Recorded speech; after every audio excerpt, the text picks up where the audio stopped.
So, for those of you that have seen me speak before, I'm sure that you'll know the format that I've talked about in the past. I want to take a little bit of a departure and talk about something that's in the kind of cultural zeitgeist at the moment, not least because I had a conversation at Jiu Jitsu last night about Gary's Economics and the Gary's Economics documentary. I disagree with a lot of what Gary says, and I think there is some good evidence that um, it's worth questioning, and I think it's worth mapping out why it's worth questioning and what the kind of alternatives are around this. So I'm going to dive into this, and I think it's worth stating that Gary's got a big audience now. It's over 1.5 million people off the back of a very simple story, and that's that the rich are hoarding all the wealth, and that's why your wages are low. You can't afford a house, and the fix is always a wealth tax. Some of that story is true. Don't get me wrong, and I think wealth in this country is more concentrated than it used to be. House prices have very much detached from wages in a way that makes ownership feel probably impossible for a lot of people. And those are not things I'm going to argue in the slightest with him about. What I am going to argue is the why and the what we do about it, because I think on both of those, his own numbers don't hold up. His own remedy doesn't work anywhere it's been tried. And by his own logic about how wealth compounds, even his account of his own money doesn't add up. So I'm going to do this as a kind of three-parter. And I think in this first part, we're going to deal with what wealth actually is and where his model breaks. In the next, we'll deal with why his fix, which is a wealth tax, fails on its own terms.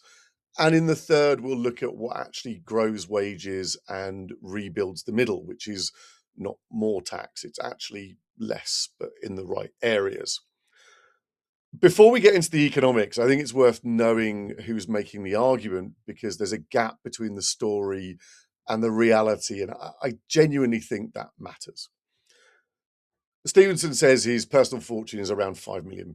And that figure really does line up roughly with what he'd have taken home by the time he left Citibank. But that was in 2014. His own account of his first full year of trading at 23, earning just under £400,000. By 2010, he'd crossed a million. His peak bonus in 2011 was around 2 million, and he left with somewhere between one and a half and 2 million in deferred stock. The problem here is that he's still quoting that same £5 million figure 12 years later. If you take that money and do nothing more exotic than put it in an ordinary index tracker, I'm not a financial advisor, but I think we all kind of know this. At long run historical average returns, he would be worth a minimum of between 12 and 16 million today. That's before counting a single pound of what he's earned since 2014. And that's not nothing from what we publicly know already. Six-figure book deal with Penguin that became a Sunday Times bestseller, YouTube channel with 1.6 million subscribers, documentary on Channel 4, regular appearances on some of the biggest podcasts and current affairs shows in the country and worldwide. He's been doing some other stuff. For someone whose entire public brand rests on understanding how wealth compounds and how income actually works, it's a fair question why his own numbers seem to have stood absolutely still since 2014. And it's not just that his numbers don't hold up under scrutiny, it's a pattern. His signature credential, the thing that gives him authority to speak on all of this, is that he was Citibank's single most profitable trader in the world in 2011. 8 of his own former colleagues disputed that claim in the FT investigation, pointing out that the Citibank itself never kept an official record of global trader rankings that would make that claim even vaguely checkable. When it was put to him directly, his response was to restate the claim rather than actually engaging with the substance of it. And it isn't only his own former colleagues that are raising this. Every time he's gone up against someone who actually knows the material in detail, the same thing happens. Dan Needle, who has his own issues, don't get me wrong, he's done more than almost anyone to hold public tax claims to account in Britain. I'll give him that. Um, he called his flagship wealth tax proposal, in his own words, populist claptrap. And has said that Stevenson shows little interest in the practical detail of either the problem or his own solution. If you look at Christian Neimitz, Institute of Economic Affairs, debated him twice and reached the same conclusion both times, that Stevenson's diagnosis breaks down to the most basic factual level, and his research is pretty sloppy. Daniel Priestley and Chris Snowden have separately made the same point after their own exchanges with him, that he routinely confuses wealth and income. The exact distinction, his whole platform is supposedly built on getting right. So this isn't one critic with an axe to grind, and I'm not here with an axe to grind. It's tax lawyers, economists, business owners, former trading colleagues independently arriving at the same verdict after engaging with his numbers in detail. I'm not raising this to score a cheap point by any stretch of the imagination.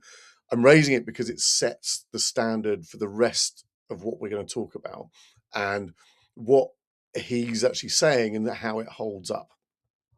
If his own numbers, his own headline credential, and his own grip on the wealth versus income distinction don't survive scrutiny from the people best placed to check them, then that's exactly the level of scrutiny his policy proposals deserve as well. So let's look at Stevenson's foundational point, and it's that wealth and income are different things. Income is what you earn from work, wealth is what you own: houses, land, businesses, shares, the machinery in the factory. And he's right about that distinction. And it's worth explaining the two clearly because a lot of people conflate them. Where it starts to go wrong is when he says what wealth does. And his argument runs like this: the wealthy save a huge share of their income rather than spend it. And that saved money is then removed from the economy. Removed spending means that we've got removed demand. Removed demand means fewer jobs and lower wages. And it's a tidy chain, but it's wrong at the first link. Saving is not removing money from the economy. When someone puts money into a pension, a share portfolio, or invests it in a business, that money doesn't simply vanish. It gets redeployed as capital. It funds equity in companies, loans to businesses and to individuals, infrastructure, research, development.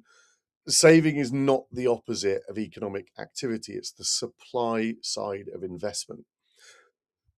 Gary does briefly acknowledge that saved money could, in theory, to use his words, go into productive investment, but he treats no productive opportunity as the default state of the world, rather than asking what actually determines whether that money goes into building something or just buying an existing asset.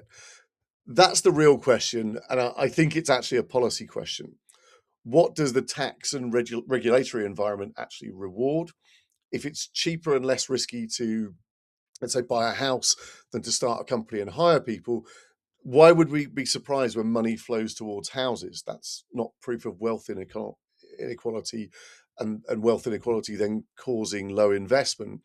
It's proof that the incentives are pointed in the wrong way, which is a very different problem with a very different fix.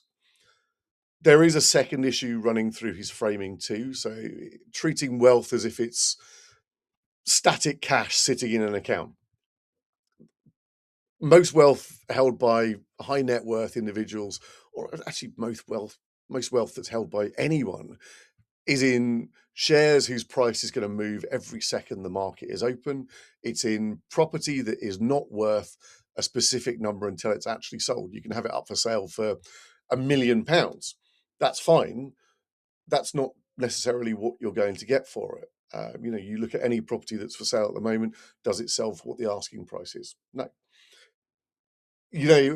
When we think about the value that a business someone has, they found a business, we don't know. It is unknowable what a business is really worth until there's an actual buyer. And this isn't a pedantic point, it's central, because his entire policy proposal, um, in which I'll do in part two, depends on being able to value and tax this stuff precisely every year. So here's where we land. The observation that wealth is concentrated and that this has consequences, it's not controversial. What's wrong is the mechanism. Saving isn't hoarding, it's the raw material of investment. And what determines whether it becomes a factory or just another house is policy, not the existence of rich people. So in part two, I'll get into his actual remedy, the wealth tax, and why it fails on the numbers he presents himself.